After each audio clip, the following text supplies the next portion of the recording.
नमस्कार साथियों, स्वागत है आपके अपने चंद्र हरियाणा कौशल में। जी हाँ साथियों, आप साथी अंदर एक और बहुत ही महत्वपूर्ण इन्फॉर्मेशन लेके आए हैं भाई।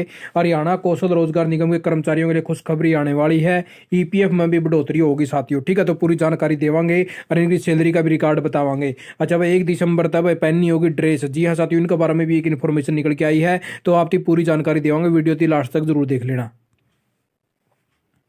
तो सबसे पहले तो देख लीजिए साथियों, जितने भी यानी कि चपरासी के तौर पर या फिर चौकीदार के तौर पर लगे हुए हैं ग्रुप डी के तौर पर, तो इन साथियों की भाई अब जो है वर्दी पहननी जरूरी कंपलसरी कर दी है। 1 दिसंबर से वर्दी पहनने यानी कि कार्यालय में आना होगा साथियों, ठीक है। तो इनकी वर्दी का क्या कलर रहेगा भाई, यानी कि आसमानी रंग की तो कमीज रहेगी और नीली पैंट रहा करेगी, और सलवार यानी कि नीली पैंट और सलवार रहेगी। और मुख्यालय के साथ ही जिलों में यह आदेश भी लागू कर दिए। वह चतुर्थ श्रेणी के कर्मचारी ड्यूटी के दौरान काम के लिए आनाकानी भी नहीं कर सकेंगे, क्योंकि अब जितने भी डिपार्टमेंट में कोई भी कर्मचारी लग रहा है, अगर उसको आदेश दिए जाओ हमें जैसे पानी पिलाइए, तो वो उसके लिए वो मना कर देता है। तो लेकिन इनकी अवहेलना करने के रिगार्डिंग भी नया लेटर जारी कर दिया है, तो अब आगे से वो मना नहीं कर पाएंगे। अगर वो इस प्रकार से आनाकानी करते हैं तो उनके खिलाफ कार्रवाई करी जाओगी, और एक जो ड्रेस नहीं पहन के आएंगे तो भी उनके खिलाफ कार्रवाई करी जाओगी। तो देख लीजिए साथियों, यहाँ पे बकायदा साफ साफ जारी कर दिया है कि विभाग के पास लगातार शिकायतें आ रही थी कि कर्मचारी ना तो वर्दी पहनते हैं, और अगर उनको पानी पिलाने, बर्तन साफ करने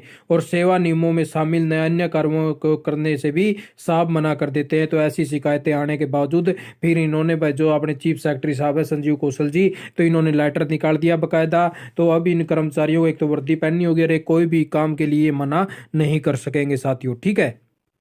तो आगे ही बात साथियों ने बताया दिया, एक तो आपके ईपीएफ में जो है बढ़ोतरी होने वाली है, उसकी भी खबर निकल के आई है। और एक बहुत से साथियों का यूं भी डाउट था जिसकी अभी जो सैलरी यानी कि जो टीजीटी पीजीटी के जो अभी साथी लगेंगे और जो पहले भी लग रहे हैं, जिस साथी का ऑफर लेटर में जो भी सैलरी दे ही पाओगी वह उसकी सैलरी यानी कि उसका खाता में मिलने का काम होगा। ये कई साथियों ने भी कमेंट आते जी जो सैलरी है, क्या यह हम नई पीएफ ईएसआईसी कट के मिलेगी या पूरी पूरी मिलेगी। आपका खाता में जो 19,207 रुपये इसमें दिखा रखे हैं, तो आपका खाता में 19,207 रुपया का काम होगा। जो ईपीएफ ईएसआईसी आपका होगा यो अलग तक जमा होगा, यो भी बतावांगे कितना रुपये जमा होते हैं तारे और कितने तारे खाते में जमा होया करेंगे आगे तक, ठीक है साथियों। तो सबसे पहले तो देख लीजिए, जिस साथियों की 23,500 कुछ दिखा रखी जो टीजीटी पीजीटी वाले हैं, तो उनकी 23,500 रुपये उनकी सैलरी जो है उनका खाते में का काम होया करेगा।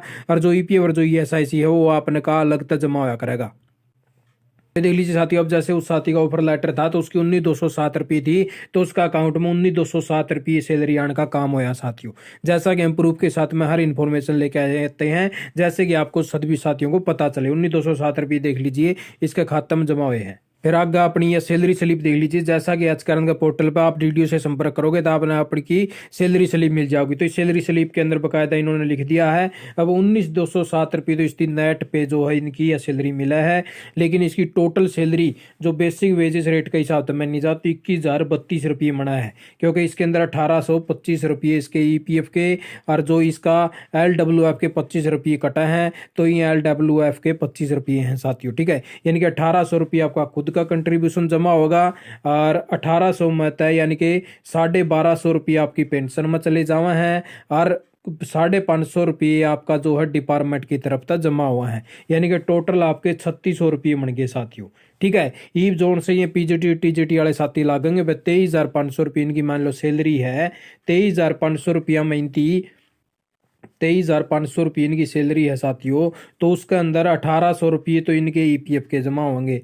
1,800, अच्छा 1,800 रुपये इनका पेंशन और डिपार्टमेंट के जमा होंगे, जो कि आप यानी कि बाद में अपना जैसे जॉब छूटेगी तो 2 महीने के बाद में आप इनको निकलवा सकोगे। और इन मत आप सिर्फ यानी कि अपना 75% एडवांस में निकलवा सको हो साथियों, फॉर्म नंबर 13 भर के।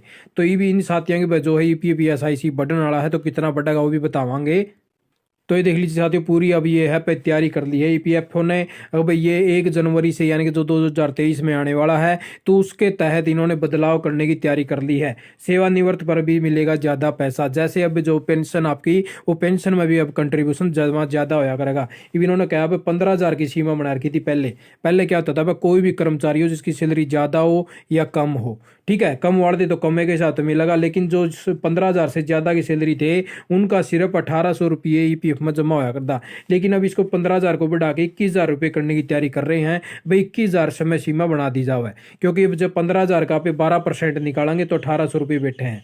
और अगर 21,000 का अब ये देख लीजिए यहाँ पे पूरा समझा दिया इन्होंने।